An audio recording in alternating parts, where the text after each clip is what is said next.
बस्ती जिले में 17 साल की नाबालिग किशोरी ने युवक की प्रताड़ना से तंग आकर मौत को गले लगा लिया। बताया जा रहा है कि किशोरी विशेष समुदाय के युवक की हरकतों से आजीज आ चुकी थी। काफी समय से नफीस नाम का आरोपी उस पर बात करने का दबाव बना रहा था। दरअसल रधौली थाना क्षेत्र के अटदेवरा गांव निवासी 17 साल की किशोरी से विशेष समुदाय का नफीस पिछले 2 साल से फोन पर बात करता था।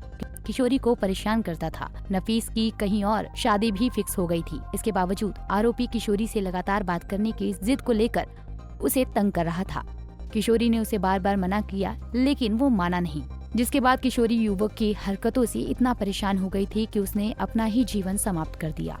मृतक किशोरी के पिता ने बताया कि उन्होंने आरोपी नफीस खान की शिकायत 1 साल पहले पुलिस से भी की थी। पुलिस ने कोई प्रभावी कार्रवाई नहीं की। उसकी शादी कहीं और फिक्स हो गई थी, लेकिन इसके बावजूद वो मेरी बेटी से छेड़छाड़ करता था। किशोरी पर बात करने का दबाव बना रहा था, जिससे आहत होकर मेरी बेटी ने मौत को गले लगा लिया। और घर पे मैं सुना कि काला मेरी लड़की फसरी लगाई हुई थी और वो एक लड़का था जो काला ब्लैकमेल कर रहा था मेरी लड़का।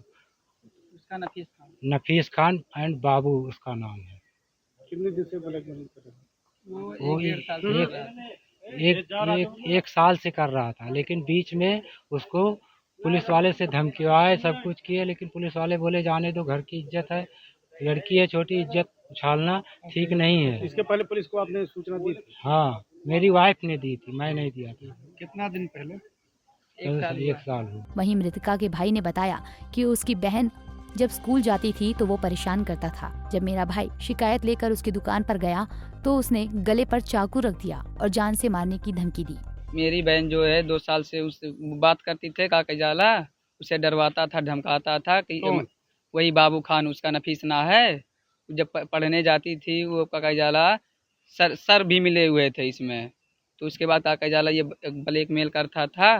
कौन सा सर नहीं, वो ब्लैकमेल करता था सर। उसके पास किस तरीके से ब्लैकमेल करता था? कि और हमारे भाई का एक बार काका जब यही बोल रहा था, मेरा भाई गया था उसके दुकान पर समझाने उसे, तो चाकू रख दिया था उस गले पर उसके। मामले को लेकर सीओ सत्येंद्र भूषण का कहना है कि पुलिस और फॉरेंसिक टीम ने घटनास्थल का निरीक्षण किया, सबूत जुटाए, शव को कब्जे में लेकर पोस्टमार्टम के लिए भेज दिया। परिजनों से इस संबंध में बातचीत हुई तो उन्होंने बताया कि बगल के गाँव के एक युवक से उनकी लड़की की बातचीत होती थी, संभवतः इसलिए लड़की ने ये कदम उठाया है। रधौली जनपद बस्ती पुलिस को एक सूचना प्राप्त हुई कि थाना क्षेत्र के ग्राम अटदेवरा में रहने वाले राजेश निषाद की 17 वर्षीय पुत्री ने घर में फांसी लगाकर आत्महत्या कर ली।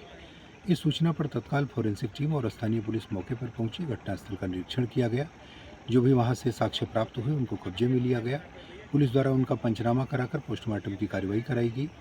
इस संबंध में परिजनों से वार्ता की गई। उनके द्वारा बताया गया कि बगल के ही एक गांव के युवक के साथ उसकी बातचीत होती थी और संभवतः इसी कारण से उसने ऐसा कदम उठाया हो। आपको बता दें, इस मामले में पुलिस जांच में जुट गई है। मोबाइल का CDR निकाला जा रहा है। आगे की कार्रवाई के लिए तथ्य और साक्ष्य जुटाए जा रहे हैं। पंजाब केसरी टीवी के लिए बस्ती से विवेक श्रीवास्तव की रिपोर्ट। हमसे जुड़े रहने के लिए हमारे YouTube चैनल को सब्सक्राइब करें और नई वीडियो की नोटिफिकेशन के लिए बेल आइकॉन को दबाएं। अगर आप ये वीडियो Facebook पर देख रहे हैं तो लाइक जरूर करें और ज्यादा से ज्यादा शेयर करें। धन्यवाद।